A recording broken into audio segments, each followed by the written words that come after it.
രണ്ടാമത്തെ വാക്യം, ഇതാ ഞാൻ യഹൂദ ഗോത്രത്തിൽ ഹൂരിന്റെ മകനായ ഊരിയുടെ മകൻ ബെസലേലിനെ പേര് ചൊല്ലി വിളിച്ചിരിക്കുന്നു.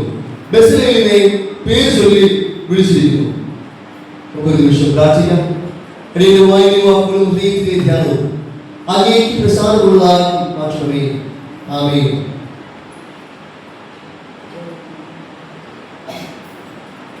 ദൈവനാമത്തിന് മഹത്വം ഉണ്ടാകട്ടെ. പുറപ്പാട് പുസ്തകം 31-ാം അധ്യായം 1 മുതൽ 11 വരെയുള്ള ഭാഗത്താണ് ബെസലേൽ എന്ന് പറയുന്ന ഒരു വ്യക്തിയെ യഹോവയായ ദൈവം തന്റെ സാന്നിധ്യം ഇറങ്ങുന്ന സമാഗമന കൂടാരം പണിയുന്നതിന് വേണ്ടി പേര് ചൊല്ലി വിളിക്കുകയാണ്. വളരെയധികം ആത്മാർത്ഥതയോടുകൂടെ ദൈവാശ്രയത്തോടുകൂടെ ദൈവം ഏൽപ്പിച്ച പ്രവൃത്തി അദ്ദേഹം ചെയ്തു എന്നാണ് പഞ്ചഗ്രന്ഥത്തിന്റെ രചയിതാവായ മോശ പുറപ്പാട് പുസ്തകത്തിൽ നമ്മോട് വിളിച്ച് പറയുക. ഈ ബെസലേൽ എന്ന ശില്പിയെ അതുല്യമായ ഒരു പ്രതിമയാക്കി മാറ്റിയത്, തന്റെ തൊഴിലിടത്തിൽ അനുഗ്രഹമാക്കി മാറ്റിയത്, തന്റെ ജോലി സ്ഥലത്ത് നന്മയ്ക്ക് കാരണമാക്കി തീർത്തത് അത് ദൈവത്തിന്റെ ഒരു കൃപ ഒന്നുകൊണ്ട് മാത്രമായിരുന്നു. നമ്മൾ ആയിരിക്കുന്ന തൊഴിലിടങ്ങളിൽ, നാം ആയിരിക്കുന്ന ജോലി സ്ഥലത്ത് ദൈവത്തിന്റെ കൃപയിൽ ആശ്രയിച്ചുകൊണ്ട് എങ്ങനെ അനുഗ്രഹമായി തീരുവാൻ സാധിക്കുമെന്നാണ് ഇന്ന് പകൽക്കാലം നാം ചിന്തിക്കുവാനായിട്ട് പോകുന്നത്. ഒരു ഓൺലൈൻ ജേണലായ ബ്രിട്ടീഷ് സേഫ്റ്റി കൗൺസിൽ ഇന്ത്യ എന്ന ഒരു ഓൺലൈൻ ജേണലിലെ പത്രത്തിന്റെ ആ ഒരു ന്യൂസിന്റെ ആ ഒരു വാർത്തയുടെ തലക്കെട്ട് ഇങ്ങനെയാണ്: suicide at work, A major problem in India. ആത്മഹത്യാ പ്രവണത നമ്മുടെ ഭാരതത്തിൽ, നമ്മുടെ ഇന്ത്യയിൽ കൂടിക്കൂടി വരികയാണ്, അല്ലെങ്കിൽ ഒരു നിത്യ സംഭവമായി മാറിക്കൊണ്ടിരിക്കുകയാണ്. എവിടെയാണ്? ആശുപത്രിയിലല്ല, ഭവനങ്ങളിലല്ല, നേരെ മറിച്ച് ഔദ്യോഗിക മേഖലകളിൽ, ജോലിയിടങ്ങളിൽ ആത്മഹത്യ വർദ്ധിച്ചു വരുന്ന അവസ്ഥ. ഒരു മാസം 13 പേര് ആത്മഹത്യ ചെയ്യുകയാണെന്നാണ് പറയുന്നത്. എന്തുകൊണ്ടാണ്? ജോലി ഭാരം കൊണ്ട്, ജീവിതത്തിൽ അവർക്ക് ലഭിക്കുന്നതായിട്ടുള്ള ബോസിൻ്റെതായിട്ടുള്ള ഹരാസ്മെന്റ് കാരണം അവർ എത്ര തന്നെ ശ്രമിച്ചിട്ടും തങ്ങളുടെ ഈ ജോലി കൊണ്ട് അവർക്ക് രണ്ട് അറ്റങ്ങളെയും, ജീവിതത്തിന്റെ രണ്ട് അറ്റങ്ങളെയും കൂട്ടിമുട്ടിക്കുവാനായിട്ട് സാധിക്കാത്ത അവസ്ഥ. അവർ ആഗ്രഹിക്കുന്ന പദവികളിൽ കഴിഞ്ഞപോലെ പണിയെടുത്തിട്ടും കഠിനമായി അധ്വാനിച്ചിട്ടും അവർക്ക് എത്തിച്ചേരുവാൻ സാധിക്കാത്ത നിമിഷങ്ങൾ. ഇങ്ങനെയുള്ള അവസ്ഥകളിലാണ് അവർ ആത്മഹത്യക്ക് ചെയ്തതെന്നാണ് അതിൽ പറയുന്നതായിട്ടുള്ള റിപ്പോർട്ട്. അതില് എന്നെ ചിന്തിപ്പിച്ച ഒരു റിപ്പോർട്ട് എന്ന് പറയുന്നത് 2025 ഒക്ടോബർ മാസത്തിൽ ഒരു IAS ഉദ്യോഗസ്ഥൻ, ഏകദേശം 52 വയസ്സ് പ്രായമുള്ള IAS ഉദ്യോഗസ്ഥൻ തന്റെ ജീവിതത്തിൽ ഈ വർക്ക് പ്രഷർ കാരണം താൻ ആത്മഹത്യ ചെയ്തു എന്ന് ഒരു 11 പേജുള്ള ഒരു വലിയ ആത്മഹത്യക്കുറിപ്പ് എഴുതി വെച്ചതിന് ശേഷം അദ്ദേഹം മരിക്കുവാനായിട്ട് ഇടയായി. തന്റെ സുപ്പീരിയർ നൽകുന്നതായിട്ടുള്ള ഭയങ്കരമായിട്ടുള്ള പ്രഷർ, താന്റെ കുടുംബത്തിൽ തനിക്ക് സമാധാനം ലഭിക്കാത്ത അവസ്ഥ. അദ്ദേഹത്തിന്റെ എത്ര തന്നെ ശ്രമിച്ചിട്ടും ഈ IAS ഉദ്യോഗസ്ഥനായ മനുഷ്യന് ബുദ്ധിപരമായ തീരുമാനങ്ങൾ എടുക്കുവാനായിട്ട് സാധിക്കാത്തതായിരുന്നു അദ്ദേഹത്തിന്റെ ആത്മഹത്യക്ക് കാരണമായി തീർന്നത്. അതേ IAS ഉദ്യോഗസ്ഥൻ, ബുദ്ധിരാക്ഷസൻ എന്ന് വിളിക്കുവാനായിട്ട് സാധിക്കുന്ന മനുഷ്യൻ പോലും ജോലിയിടങ്ങളിൽ പൂർണ്ണത കണ്ടെത്തുവാൻ സാധിക്കാതെ ആത്മഹത്യ ചെയ്ത അവസ്ഥ. ഇതേ ഒരു അവസ്ഥയിലൂടെ ഒരുപക്ഷെ നമ്മൾ ഇരിക്കുന്ന പലരും കടന്നുപോയിട്ടുണ്ടായിരിക്കാം, ഒരുപക്ഷെ ഇപ്പോഴും കടന്നുവിട്ടുകൊണ്ട് ഇരിക്കുന്നുണ്ടായിരിക്കാം. നമ്മുടെ ജോലി ഭാരങ്ങൾ, കുടുംബത്തിലെ ഭാരങ്ങൾ എത്ര തന്നെ ഈ ജോലി ചെയ്തിട്ടും വിട്ടുവാൻ സാധിക്കാത്ത അവസ്ഥ. എന്തൊക്കെ ചെയ്തിട്ടും എത്ര തന്നെ അധ്വാനിച്ചിട്ടും ഒരു അനുഗ്രഹം ലഭിക്കാത്ത അവസ്ഥയിൽ നിങ്ങളായിരിക്കുന്നുവെങ്കിലാണ് ഈ തിരുവചനം ഇന്ന് നിങ്ങളോട് സംസാരിക്കുവാനായിട്ട് പോവുകയാണ്. കഠിനമായ കഷ്ടതയുടെ മധ്യത്തിൽ നാം ആയിരിക്കുന്നുവെങ്കിൽ, ഈ ജോലി സ്ഥലങ്ങളിൽ പ്രശ്നങ്ങളുടെ മധ്യത്തിൽ നാം ആയിരിക്കുന്നുവെങ്കിൽ, ബെസലേൽ എന്ന വ്യക്തി ഇന്ന് പകൽക്കാലം നമ്മോട് സംസാരിക്കുവാനായിട്ട് പോവുകയാണ്. അദ്ദേഹത്തിന്റെ ജീവിതം നമ്മൾ പരിശോധിക്കുമ്പോൾ ആത്മീയമായിട്ടുള്ള 2 ഗുണങ്ങൾ കാണാം. ഈ 2 ഗുണങ്ങളും ഒരുമിച്ച് ചേർന്ന് സംയോജിച്ചപ്പോഴാണ് ആ മനുഷ്യൻ തന്റെ തൊഴിലിടത്തിൽ, തന്റെ എവിടെയാണോ താൻ തൊഴിൽ ചെയ്തുകൊണ്ടിരുന്നത്, തന്റെ സമാഗമന കൂടാരപ്പണിയിൽ അവൻ സാമർഥ്യമുള്ളവനായി തീർന്നത്. ഇന്ന് ആ സാമർഥ്യത്തിന്റെ 2 ആത്മീയമായിട്ടുള്ള ഫോർമുലയെ കുറിച്ചാണ് നാം സംസാരിക്കുവാനായിട്ട് പോകുന്നത്. അല്ലെങ്കിൽ ഈ 2 ആത്മീയമായിട്ടുള്ള ഈ ഗുണങ്ങൾ ഒരുമിച്ച് സന്ദേശിച്ചു വന്നാൽ മാത്രമേ അത് ഒന്നെന്ന് പറയുന്നത് മനുഷ്യന്റെ ഭാഗത്തു നിന്നുള്ളത്, മറ്റൊന്ന് പറയുന്നത് ദൈവത്തിന്റെ ഭാഗത്ത് നിന്ന് ഉള്ളതുമാണ്. ഇത് ഒരുമിച്ച് വന്നാൽ മാത്രമേ ഒരു മനുഷ്യൻ സാമർഥ്യമുള്ളവനെന്ന് നമുക്ക് പറയുവാനായിട്ട് സാധിക്കുകയുള്ളൂ. ഒന്നാമത്തെ ചിന്ത എന്ന് പറയുന്നത് തൊഴിലിടങ്ങളിൽ ദൈവത്തിൽ പൂർണ്ണമായി ആശ്രയിക്കുക. A total dependence upon God in your workplaces എന്നാണ് പറയുന്നത്. നമ്മുടെ തൊഴിലിടങ്ങളുണ്ടല്ലോ, നമ്മൾ അധ്വാനിക്കുന്ന ഇടങ്ങളിൽ നിങ്ങൾ ദൈവത്തിൽ പൂർണ്ണമായി ആശ്രയിച്ച് വേണം നിങ്ങൾ പ്രവൃത്തികൾ ചെയ്യുവാനായിട്ട്. പുറപ്പാട് പുസ്തകം 31-ാം അധ്യായം 5-ാമത്തെ വാക്യം ഇങ്ങനെയാണ് പറയുന്നത്: ഞാനവനെ ദിവ്യാത്മാവിനാൽ ജ്ഞാനവും ബുദ്ധിയും അറിവും സകലവിധ സാമർഥ്യവും കൊണ്ട് നിറച്ചിരിക്കുന്നു. ആരെ? ബെസലേലിനെ. ബെസലേലിനോട് ഇന്ന് പകൽക്കാലം നിങ്ങൾ ചോദിച്ചാൽ നീ എങ്ങനെ ബെസലേലിനെ സാമർഥ്യമുള്ളവനായി മാറി എന്ന് ചോദിച്ചാൽ അവൻ പറയുന്ന വാക്കുകൾ ഇതായിരിക്കും. ശെഖര്യാവിന്റെ പുസ്തകം 4-ാം അധ്യായം 6-ന്റെ B, സൈന്യത്താലുമല്ല ശക്തിയാലുമല്ല ദൈവത്തിന്റെ ആത്മാവിനാലത്രേ ഞാൻ സാമർഥ്യമുള്ള മനുഷ്യനായി മാറ്റപ്പെട്ടത്. ഞാൻ സാമർഥ്യമുള്ള മനുഷ്യനായി മാറ്റപ്പെട്ടത് എന്റെ ജനറ്റിക്സിന്റെ കഴിവുകൾ കൊണ്ടല്ല, എനിക്ക് ലഭിച്ച ബോൺ ടാലന്റുകൾ കൊണ്ടല്ല. എന്റെ ദൈവത്തിന്റെ കൃപയാൽ ഞാൻ സാമർഥ്യമുള്ള മനുഷ്യനായി, എന്റെ ദൈവത്തിന്റെ ആത്മാവിനാൽ ഞാൻ സാമർഥ്യമുള്ള ഒരു മനുഷ്യനായി മാറി എന്നാണ് അവൻ പറയുന്നത്. ബെസലേൽ എന്ന വാക്കിന്റെ അർത്ഥം in the shadow of God എന്നാണ്. ദൈവത്തിന്റെ നിഴലിൽ നിന്ന് ആണ് അതിന്റെ അർത്ഥം. അല്പം കൂടെ വ്യക്തമായി പരിഷ്കൃതമായ ഭാഷയിൽ അല്പം കൂടെ ഭംഗിയായി നമുക്ക് പറയുവാനായിട്ട് സാധിക്കുന്നത് ദൈവത്തിന്റെ തണലിൽ എന്നാണ് ബെസലേൽ എന്ന വാക്കിന്റെ അർത്ഥം. ദൈവത്തിന്റെ ആത്മാവ് അവന്റെ ജീവിതത്തിൽ പൂർണ്ണമായി കടന്നു വന്നപ്പോൾ, ദൈവത്തിന്റെ അഭിഷേകം അവൻ പ്രാപിച്ചപ്പോൾ ദൈവത്തിന്റെ തണലിൽ അവൻ പോയിക്കൊണ്ടിരിക്കുകയാണ്. ഒരു വൃക്ഷത്തിന്റെ ഛായയിൽ ഞാനും നിങ്ങളും കഷ്ടത്തിന്റെ അവസ്ഥയിൽ, ദുഃഖത്തിന്റെ മധ്യത്തിൽ, അല്ലെങ്കിൽ ഒരു ഭയങ്കരമായ വെയിൽ കഴിഞ്ഞതിന് ശേഷം വന്ന് വിശ്രമിക്കുമ്പോൾ ഒരു ആശ്വാസം ലഭിക്കാറുണ്ടല്ലോ. അതുപോലെ ദൈവത്തിന്റെ തണലിൽ വിശ്രമിച്ച ദൈവത്തിന്റെ സന്നിധിയിൽ നിന്ന് സാമർഥ്യമുള്ളവരെന്ന പേരിന് അർഹമായിരുന്നവരായിരുന്നു ഈ ബെസലേൽ എന്ന വ്യക്തി. അതുകൊണ്ട് തന്നെ അവന്റെ വാക്ക് അവന്റെ ജീവിതത്തെ അക്ഷരാർത്ഥത്തിൽ അനർത്ഥമാക്കി മാറ്റുകയാണ് ചെയ്തത്. അതെ, അവൻ ഈ ഒരു വാക്കിലൂടെ നമ്മോട് പറയുന്നത് മറ്റൊന്നുമല്ല, നമ്മൾ ജോലി ചെയ്യുന്ന ഇടമല്ല, നമ്മൾ ജോലി ചെയ്യുന്ന സാഹചര്യമല്ല, ജോലി ചെയ്യുന്ന നീയും ഞാനുമല്ല പ്രാധാന്യം. നേരെ മറിച്ച് നമ്മിൽ വ്യാപരിക്കുന്ന ആത്മാവാണ്. നമ്മൾ ഏത് ആത്മാവാണോ വ്യാപരിക്കുന്നത് ആ ആത്മാവാണ് നമ്മുടെ ജീവിതങ്ങളിൽ അനുഗ്രഹം തരുവാനായിട്ട് പോകുന്നത്. നമ്മൾ വ്യാപരിക്കുന്നത് ദുഃഖത്തിന്റെ ആത്മാവാണെങ്കിൽ ആ നമ്മുടെ ജോലിയിലും ദുഃഖമായി മാറ്റപ്പെടും. നമ്മൾ വ്യാപരിക്കുന്നത് ഒരു മടിയുടെ ആത്മാവാണെങ്കിൽ, ഒന്നും ചെയ്യാനായി സാധിക്കാത്ത നിഷ്ക്രിയത്വത്തിന്റെ ആത്മാവാണെങ്കിൽ അത് നമ്മുടെ ജോലിയിടങ്ങളിൽ അതിങ്ങനെ വ്യാപരിക്കും. നേരെ മറിച്ച് നിങ്ങൾ വ്യാപരിക്കുന്നത് സൈന്യങ്ങളുടെ യഹോവയായ ദൈവത്തിന്റെ ആത്മാവ് ആണെങ്കിൽ നിങ്ങൾക്ക് നിങ്ങളുടെ ജീവിതങ്ങളെ സാമർഥ്യമുള്ളതാക്കി മാറ്റുവാനായിട്ട് സാധിക്കും. സാധാരണ ശില്പിയായിരുന്നു ഈ ബെസലേൽ. എന്നാൽ ദൈവത്തിന്റെ ആത്മാവ് അവൻ നിറഞ്ഞു എന്നാണ് പറയുന്നത്. ഒരു ഭാഗത്ത് മാത്രമല്ല, തലയിൽ മാത്രമല്ല, കയ്യിൽ മാത്രമല്ല, കാലിൽ മാത്രമല്ല, ദൈവത്തിന്റെ ആത്മാവ് പൂർണ്ണമായി അവന്റെ ജീവിതത്തിൽ നിറഞ്ഞു. അങ്ങനെ നിറഞ്ഞപ്പോൾ അവന് ജ്ഞാനം ലഭിച്ചു, അവന് വേഗം ലഭിച്ചു, അവന് പരിജ്ഞാനം ലഭിച്ചു. ഇത് മൂന്നുണ്ടെങ്കിൽ ഒരു വ്യക്തി അനുഗ്രഹിക്കപ്പെട്ട തലങ്ങളിലേക്ക് ഉയർത്തപ്പെടുക തന്നെ ചെയ്യും. അങ്ങനെ ദൈവം ആഗ്രഹിച്ച തലത്തിൽ പൂർണ്ണമായ രീതിയിൽ സമാഗമന കൂടാരം ഈ മനുഷ്യൻ പണിയുകയാണ്. അതെ, നമുക്ക് ഈ ആത്മാവ് വ്യാപരിക്കണം, ആത്മാവ് വരണം എന്നൊക്കെ നമ്മൾ പറയുന്നുണ്ട്. എങ്ങനെ വരും?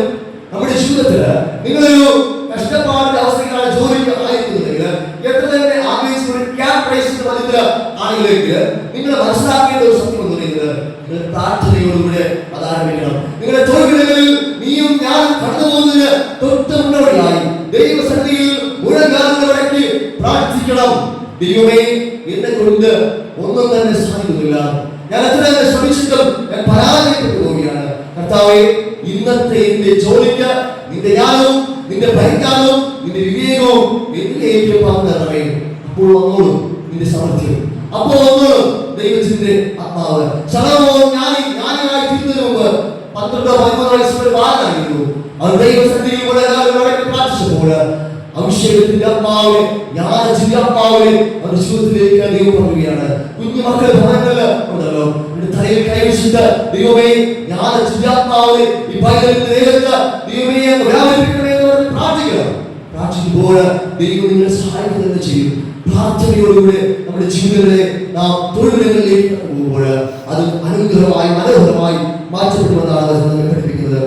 ദൈവത്തിൽ ആശ്രയിച്ച് ജീവിക്കുന്ന ഒരു വ്യക്തി പറയേണ്ട വാക്കുകൾ ഇത് എന്നെ കൊണ്ട് സാധിക്കും എന്നല്ല, നേരെ മറിച്ച് ദൈവം എന്നിലൂടെ ഇത് ചെയ്യും എന്നാണ്. ദൈവം എന്നിലൂടെ ഇത് ചെയ്യും, ദൈവം എന്നിലൂടെ ഇത് ചെയ്യും. ഇന്ന് പകൽക്കാലം ചെയ്യാതെ ഇരിക്കുന്ന പല കാര്യങ്ങളുണ്ട്. അത് എങ്ങനെ ചെയ്യണമെന്ന് ഭയത്തോടുകൂടെ ആയിരിക്കുന്നുവെങ്കിൽ ദൈവം എന്നിലൂടെ ഈ കാര്യം ചെയ്യും. ഈ കാര്യം എന്താണെന്ന് നിങ്ങൾക്ക് അറിയാവും എന്ന് നിങ്ങൾ പ്രാർത്ഥിച്ചു നോക്കുക. നിങ്ങളുടെ ജീവിതത്തിൽ ഒരു അനുഗ്രഹത്തിന്റെ അവസ്ഥ ദൈവം നൽകുക തന്നെ ചെയ്യും. അതേ, ഒരിക്കലും ഒരു സെൽഫ് റിലയന്റ് ആയി നാം മാറ്റപ്പെടരുത്. നമ്മൾ എപ്പോഴും ഒരു ഗോഡ് റിലയന്റ് ആയിരിക്കണം. ഇന്നത്തെ പല തലമുറകളുടെയും യൗവനക്കാരുടെയും പരാജയം എന്ന് പറയുന്നത് കുറച്ച് ദിവസത്തിനകത്ത് തന്നെ വലിയ സമ്പത്ത് വരും. നല്ല കഴിവുള്ളവരാണ്, നല്ല മിടുക്കന്മാരാണ്, എല്ലാം മിടുക്കന്മാരായിട്ടുള്ളവര്. ജോലിക്ക് പോയി കഴിഞ്ഞാൽ അവർ സമ്പത്ത് നേടും. അങ്ങനെ വരുമ്പോൾ അവര് സ്വയത്തിൽ മാത്രം ആശ്രയിക്കുകയാണ് ചെയ്യുക. സ്വയത്തിൽ മാത്രം ആശ്രയിക്കും, ദൈവത്തിൽ ആശ്രയിക്കുവാനായിട്ട് പോകില്ല. അങ്ങനെയുള്ള വ്യക്തികളുടെ ജീവിതം ഈ ബെസലേലിനെ പോലെ സാമർത്ഥ്യത്തിന്റെ അവസ്ഥയിലേക്ക് കടന്നുപോയില്ല. അതിനു മുമ്പേ പലരുടെയും ജീവിതങ്ങൾ അസ്തമിച്ചു പോവുകയാണ് പതിവ്. അതെ, നമ്മുടെ എന്ത് ജോലിയോ ആയിക്കൊള്ളട്ടെ, നമ്മൾ ഡോക്ടർ ആയിക്കൊള്ളട്ടെ, എഞ്ചിനീയർ ആയിക്കൊള്ളട്ടെ, ഒരു ക്ലീനർ ആയിക്കൊള്ളട്ടെ, ഒരു പെയിന്റർ ആയിക്കൊള്ളട്ടെ, ഒരു ഡ്രൈവർ ആയിക്കൊള്ളട്ടെ, ഒരു ടീച്ചർ ആയിക്കൊള്ളട്ടെ, ഒരു പ്രൊഫസർ ആയിക്കൊള്ളട്ടെ, ഏത് ജോലി ആയിക്കൊള്ളട്ടെ, ദൈവത്തിൽ ആശ്രയിച്ച് നിങ്ങൾ ചെയ്തു നോക്കുക. അതൊരു അനുഗ്രഹം ആയിരിക്കും. ഒരു കുടുംബത്തിലെ അമ്മയായിക്കൊള്ളട്ടെ, നിങ്ങൾ പാചകം ചെയ്യുമ്പോൾ ദൈവത്തിൽ ആശ്രയിച്ച് ചെയ്തു നോക്കുക. അത് അനുഗ്രഹം ആയിരിക്കും. അതെ, ദൈവാശ്രയത്തോടുകൂടി നിങ്ങൾ പ്രവൃത്തി ആരംഭിച്ചാൽ ദൈവത്തിന്റെ ആത്മാവ്, ജ്ഞാനത്തിന്റെ ആത്മാവ് നിങ്ങളുടെ ജീവിതത്തിൽ പകരും. പരിശുദ്ധനായ ദൈവത്തിന്റെ വാക്യങ്ങൾ ശലോമോൻ ജ്ഞാനി പറയുന്നത് ഇങ്ങനെയാണ്, വചനം പറയുന്നത് ഇങ്ങനെയാണ്. സദൃശവാക്യം 16-ാം അധ്യായം 3-ാമത്തെ വാക്യം. അങ്ങനെ ഒരാൾക്ക് വായിക്കാം. സദൃശവാക്യം 16-ാം അധ്യായം 3-ാമത്തെ വാക്യം.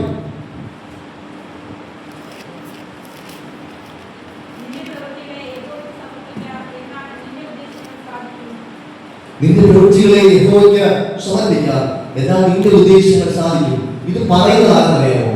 ആയിരക്കണക്കിന് കുതിരയുള്ള, ആയിരക്കണക്കിന് സൈന്യമുള്ള, ആയിരക്കണക്കിന് ആനകളുള്ള, ആയിരക്കണക്കിന് ആൾബലമുള്ള, ആയിരക്കണക്കിന് എല്ലാ നന്മകളുമുള്ള ശലോമോൻ. ഈ ശലോമോൻ പറയുന്നത്, ദൈവമേ, എന്റെ കഴിവ് കൊണ്ടല്ല, എന്റെ പ്രവൃത്തികളെ ഞാൻ തുടങ്ങുന്നതിന് മുമ്പേ നിന്റെ കയ്യിൽ ഞാൻ തരും, നിന്റെ കയ്യിൽ തരും. നീയാണ് എന്നെ സാമർത്ഥ്യമുള്ളവരാക്കി, എന്നെ അനുഗ്രഹമാക്കി മാറ്റുന്നത്. എന്നാൽ നിന്റെ ഉദ്ദേശങ്ങൾ സാധിക്കുമെന്നാണ് പറയുന്നത്. എന്നാൽ ദൈവത്തിന്റെ ഉദ്ദേശങ്ങൾ സാധിക്കുമല്ല, എന്നാൽ നിന്റെ ഉദ്ദേശങ്ങൾ സാധിക്കും. പക്ഷെ ദൈവത്തിന്റെ കയ്യിലേക്ക് നീ ഒരു പ്രവൃത്തി, ഒരു സാധനം എടുത്തു കൊടുക്കുമ്പോൾ, ഒരു തീരുമാനം എടുത്തു കൊടുക്കുമ്പോൾ അതിൽ ദൈവമുണ്ടോ എന്ന് കൂടി നാം ചിന്തിക്കേണ്ടതായിട്ടുണ്ട്. അങ്ങനെ ദൈവമുണ്ട് എങ്കിൽ ആ ഉദ്ദേശം, നിന്റെ സ്വപ്നം, നിന്റെ ആഗ്രഹം, നിന്റെ ആ തൊഴിലത്തിലെ നന്മ ദൈവം നൽകുക തന്നെ ചെയ്യുമെന്നാണ് വചനം നമ്മോട് പഠിപ്പിക്കുന്നത്. അതെ, ഈ മനുഷ്യൻ അവസാന കാലഘട്ടത്തിൽ, ഈ ശലോമോൻ ജ്ഞാനി അവസാനം ദൈവമില്ലാത്ത പ്രവൃത്തികൾ ചെയ്ത് അവന് ലഭിച്ച സാമർത്ഥ്യത്തിന്റെ അനുഗ്രഹത്തെ, നന്മകളെ ഇല്ലാതാക്കുകയാണ് ചെയ്തത്. പക്ഷെ നമ്മുടെ ജീവിതങ്ങളിൽ നമ്മൾ എപ്പോഴും പൂർണ്ണമായി ദൈവത്തിൽ ആശ്രയിക്കണം. ഒന്നിലും ആശ്രയിച്ചില്ലായെങ്കിലും, ഒന്നുമില്ലായെങ്കിലും, ആരെങ്കിലും വെള്ളം കുറിച്ചില്ലായെങ്കിലും പ്രാർത്ഥിക്കുക, ദൈവത്തിൽ പൂർണ്ണമായി ആശ്രയിക്കുക. നമ്മുടെ ജീവിതങ്ങൾ മാറുക ചെയ്യും. ബെസലേല് തന്റെ തൊഴിലിടങ്ങളില് ദൈവത്തിൽ പൂർണ്ണമായി ആശ്രയിച്ചപ്പോൾ ദൈവത്തിന്റെ ആത്മാവ് ഹൃദയത്തിൽ നിറഞ്ഞു. വിവേകമുള്ളവരായി, ജ്ഞാനമുള്ളവരായി, പരിജ്ഞാനമുള്ളവരായി രൂപാന്തരപ്പെട്ടു എന്നാണ് പഠിപ്പിക്കുന്നത്. രണ്ടാമത്തത്, ആദ്യത്തെ ദൈവത്തിൽ ആശ്രയം. രണ്ടാമത്തത് പറയുന്നത് തൊഴിലിടങ്ങളിലെ ആത്മാർത്ഥതയാണ്.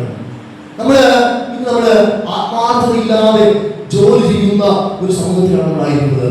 അത് സർക്കാർ ഉദ്യോഗസ്ഥന്മാരായിക്കൊള്ളട്ടെ, നേരെ മറിച്ച് മറ്റ് ഔദ്യോഗിക തൊഴിലുകളായിക്കട്ടെ, ഒരു പ്രൈവറ്റ് സെക്ടർ ആകട്ടെ, എല്ലാവർക്കും അലക്ഷ്യമനുഭവമാണ്.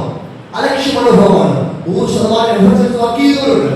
പക്ഷേ ഈ തൊഴില് എനിക്ക് വേണ്ടായിരുന്നു, എനിക്ക് വേറെ തൊഴിലാണ് ഞാൻ ആഗ്രഹിച്ചത്, ഈ തൊഴിൽ ഞാൻ ചെയ്യുന്നില്ല, ശമ്പളത്തിന് വേണ്ടി ഞാൻ ചെയ്യുകയാണ് എന്ന് പറഞ്ഞ അലക്ഷ്യ മനോഭാവത്തോടുകൂടെ ജോലി ചെയ്യുന്നവരെ എനിക്ക് ലോപിച്ചു കാണുവാനായിട്ട് സാധിക്കും. എന്നാൽ പുറപ്പാട് പുസ്തകം 36:1, 38:22 പറയുകയാണ്, യഹോവ കൽപ്പിച്ചതെല്ലാം അക്ഷരങ്ങളെയും ദൈവം ഒരു യജമാനൻ എന്ന തലത്തിൽ ബെസലേല് കേട്ട് അനുസരിച്ചു എന്നാണ് പറയുന്നത്.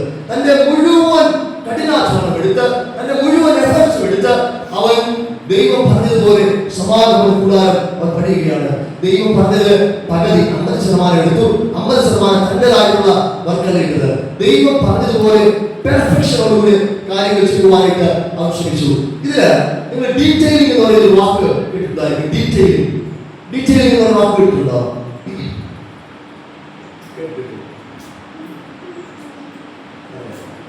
സിനിമാറ്റിക് യൂണിവേഴ്സ്, സിനിമ കേട്ടിട്ടുണ്ടോ?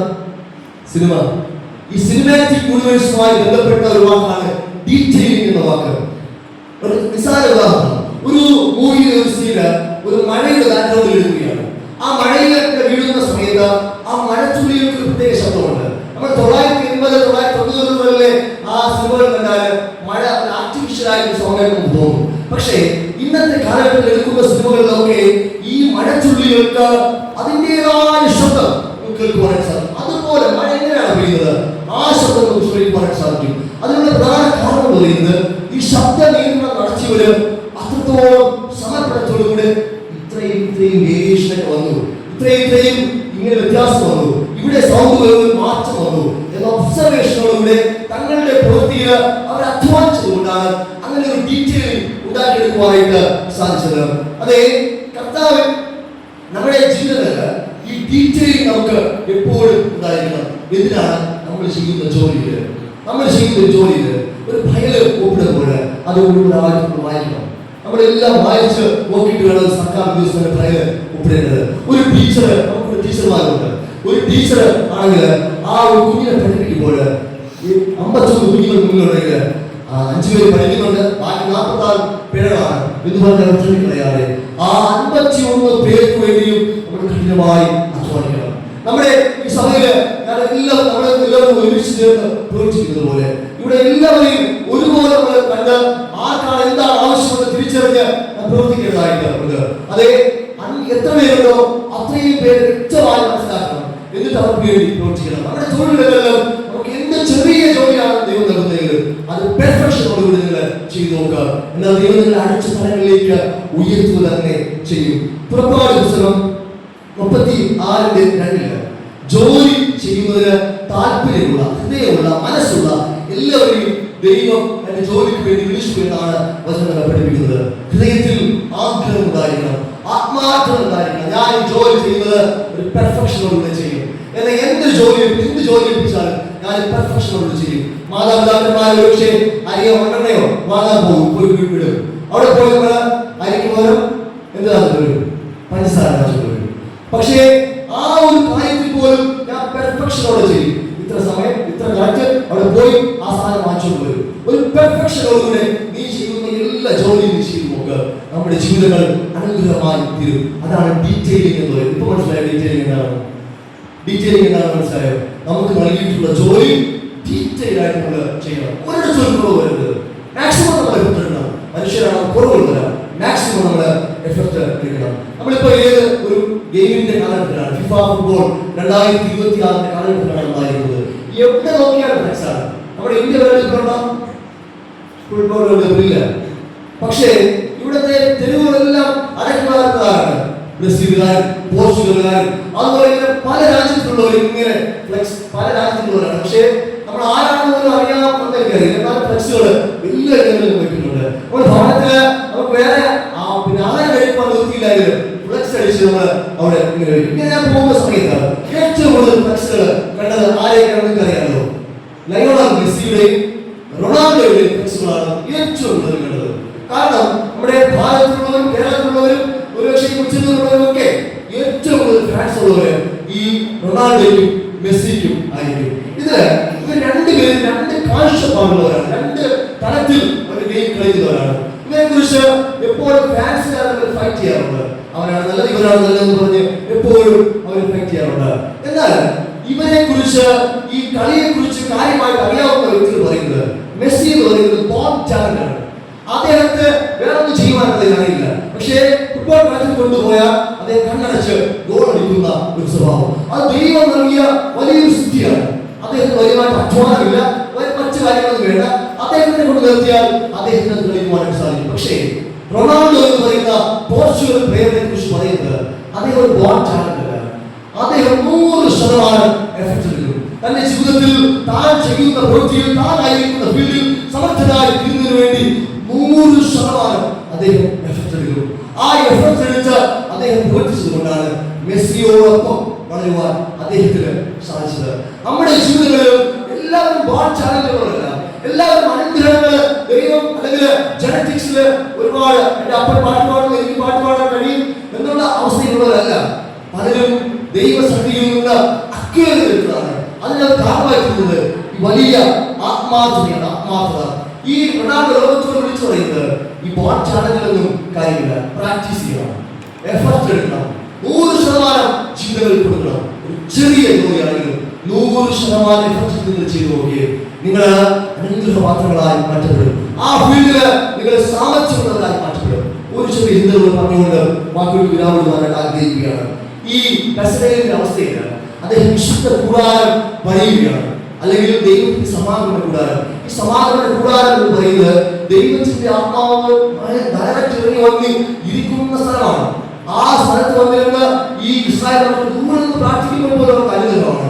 അങ്ങനെ ഈ സമാഗമന കൂടാരത്തിൽ ദൈവത്തിന്റെ ആത്മാവ് ഇങ്ങനെ വ്യാപരിച്ച് നിൽക്കും. ആ സ്ഥലം ഉണ്ടാക്കുവാനായിട്ടാണ് ദൈവം ആരെ ഏൽപ്പിക്കുന്നത്? ഈ ബെസലേലിനെ ഏൽപ്പിക്കുന്നത്. ഈ ബെസലേലിനോട് ദൈവം ഈ ഇത്ര ഇഞ്ച് വേണം, ഇത്ര അളവ് വേണം, 1 ഇഞ്ച് പോലും കുറയാൻ പാടില്ല. ബെസലേലിന് അറിയാം, അല്പം ഒന്ന് പ്രവേശിപ്പിച്ചു പോയാൽ ദൈവം കോപിക്കും, തന്റെ ജീവൻ പോലും അത് ആപത്തായി തീരും. പക്ഷേ ആ മനുഷ്യൻ സമർപ്പണത്തോടുകൂടി ചെയ്യുകയാണ്. ആ സമാഗമന കൂടാരം വളരെ സമർപ്പണത്തോടുകൂടി ചെയ്യുകയാണ്. ഡീറ്റെയിലോടെ, പെർഫെക്ഷനോടുകൂടി 100% എഫർട്ട് എടുത്ത് ചെയ്യുകയാണ്. അതുകൊണ്ടാണ് വേദപുസ്തകത്തിൽ പ്രത്യേക അദ്ദേഹത്തിനുണ്ട്. ദൈവത്തിന്റെ ആത്മാവ് ആദ്യമായി നേരിട്ട് ഇറങ്ങി വന്നത് മോശയുടെ മേലല്ല, അബ്രഹാമിന്റെ മേലല്ല. ദൈവത്തിന്റെ ആത്മാവ് ആദ്യമായി നേരിട്ട് ഇറങ്ങി വന്നത് ഈ ബെസലേലിന്റെ ദേഹത്തായിരുന്നു. ഈ ബെസലേലിന്റെ ദേഹത്തായിരുന്നു. അനേകം വേദപുസ്തകങ്ങൾ ഞാൻ ദൈവത്തോട് ചേർന്ന് നടക്കുന്നു എന്ന് പറഞ്ഞിട്ട് അവരുടെ ജീവിതത്തിലേക്ക് ഈ ആത്മാവ് ഇറങ്ങിയില്ല. ഇറങ്ങിയത് ബെസലേലിന്റെ ദേഹത്ത് മാത്രമായിരുന്നു. ദൈവത്തിന് ഇഷ്ടം പണിയെടുക്കുന്നവരെയാണ്. ദൈവത്തിന് ഇഷ്ടം വെറുതെ ഇരുന്ന് സമ്പാദിക്കുവാൻ ആഗ്രഹിക്കുന്നവരല്ല. ദൈവത്തിന് ഇഷ്ടം പണിയെടുക്കുന്നവരെയാണ്. ഈ ലോകം അംഗീകരിക്കണമെങ്കിൽ ശക്തമായി നമ്മൾ പണിയെടുക്കണം. നമ്മുടെ ക്രൈസ്തവ വിശ്വാസികൾക്ക് പോസിറ്റീവ് ഉണ്ട്. അതെ, നമ്മുടെ ജീവിതത്തിൽ നമ്മൾ 100% പണിയെടുക്കണം. ബാക്കി ദൈവത്തിൽ ആശ്രയിക്കണം. 100% പണിയെടുക്കണം. കിട്ടിയോ ഇല്ല എന്നുള്ള കേസല്ല. 100% ആയിരിക്കും തൊഴിലുകൾ കഠിനമായി അധ്വാനിക്കുക. അങ്ങനെ ചെയ്യുമ്പോൾ ദൈവത്തിന് കൂടെ നിൽക്കുക ചെയ്യും. ദൈവം അനുഗ്രഹിക്കുക ചെയ്യും. ഇത്രയും പണിയെടുത്തല്ലോ എന്ന ചിന്തയോടുകൂടി ദൈവത്തിനെ ഉയർത്തുക തന്നെ ചെയ്യും. അതേ, work without God is zero, work with God is everything. നമ്മുടെ ജീവിതത്തില് നമുക്ക് ദൈവമില്ലാത്ത പ്രവൃത്തി എന്ന് പറയുന്നത് പൂജ്യം. ദൈവമുള്ള പ്രവൃത്തി എന്ന് പറയുന്നത് എല്ലാമാണ്. നിങ്ങൾ സാമർത്ഥ്യമുള്ളവരാക്കുവാൻ നിങ്ങൾ ആഗ്രഹിക്കുന്നു. നിങ്ങൾ ധനത്തിലെ മക്കൾ സാമർത്ഥ്യമുള്ളവരാക്കുവാൻ നിങ്ങൾ ആഗ്രഹിക്കുന്നു. അവരെ പഠിപ്പിക്കണം. ദൈവാശ്രയം ഒന്നാമതായി. രണ്ടാമതായി നീ ആത്മാർത്ഥതയോട് പണിയെടുക്കണം. 5ാം ക്ലാസ്സിലും 6ാം ക്ലാസ്സിലും 7ാം ക്ലാസ്സിലും എല്ലാ ക്ലാസ്സിലും അല്ലെങ്കിൽ ഫൈനൽ പരീക്ഷകളൊക്കെ 5 പാഠം പഠിച്ചിട്ട് ക്വസ്റ്റ്യൻ സെലക്ട് ചെയ്ത് പോയിട്ട് സാമർത്ഥ്യമുള്ളതായി തീരുകയില്ല. 10 പാഠം പഠിക്കണം, മുഴുവൻ പാഠം പഠിക്കണം, അല്ലെങ്കിൽ പുള്ളി പേര് നമ്പർ പഠിക്കണം. എന്നാൽ നീ സാമർത്ഥ്യമുള്ളവരായി മാറ്റപ്പെടും. അതേ, നിന്റെ ജീവിതത്തിൽ ദൈവം ഇതിനോട് പറയുന്നത് ബെസലേലിന്റെ ജീവിതത്തിൽ തൊഴിലിടങ്ങളില് ദൈവത്തിൽ പൂർണ്ണമായി ആശ്രയിച്ചു. അത് മാത്രമല്ല, അവൻ 100% എഫർട്ട് കൊടുത്തു. ഡീറ്റെയിലായിട്ട് സമർപ്പണത്തോടുകൂടി ദൈവസന്നിധിയിൽ നിന്നു. അതുകൊണ്ട് അവർ സാമർത്ഥ്യമുള്ളവരായി മാറി. അതുപോലെ തീരുവാൻ സ്വർഗത്തിന്റെ ദൈവം നിങ്ങളെ സഹായിക്കട്ടെ. നിങ്ങളുടെ തൊഴിലുകളിൽ എല്ലാ ദൈവങ്ങളെ അനുഗ്രഹിക്കട്ടെ, ആശീർവദിക്കട്ടെ.